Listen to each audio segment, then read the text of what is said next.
So I saw the CNN town hall when Donald Trump, presently front runner for the Republican nomination, said, I think we can just default on that debt. There's no problem. There's no implication. You think the U.S. should default if the White House does not agree to the spending cuts Republicans are demanding? Well, you might as well do it now because you'll do it later. Because we have to save this country. Our country is dying. Do you think he doesn't understand the economy? We can't default because you know how active the futures markets are in the derivatives that come off the U.S. debt. So there are deep markets every month going forward, and so if you delay payment, it really is destabilizing.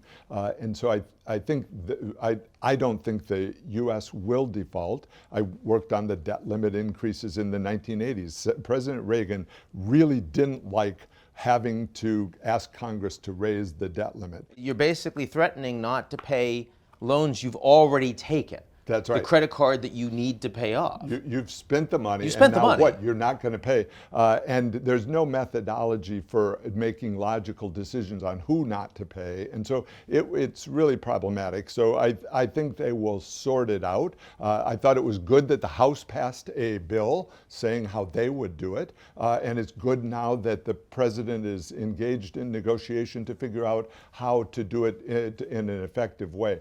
Bottom line on this, the current law, the debt limit law, really doesn't achieve what it's trying to do, and so there should be, in terms of fiscal responsibility, not there, and so it really needs to be rewritten where there's no threat of default. There's other, if you're over the debt to GDP limit, don't pay salaries to government, to senior government workers, to congressmen, and have an actual pressure on Washington to try to get out of the excess spending.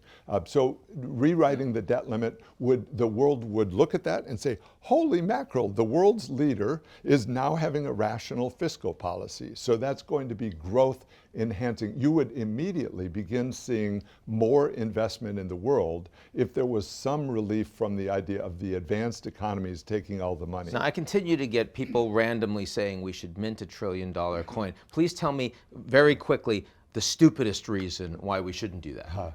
The government would, if it worked, the government would just get bigger, which is not the goal. So that's not a good idea from any aspect that you look at. And it wouldn't prevent the default either, because people would look at it and say, you haven't created any new wealth or any new asset, so why should I believe that you're actually more stable?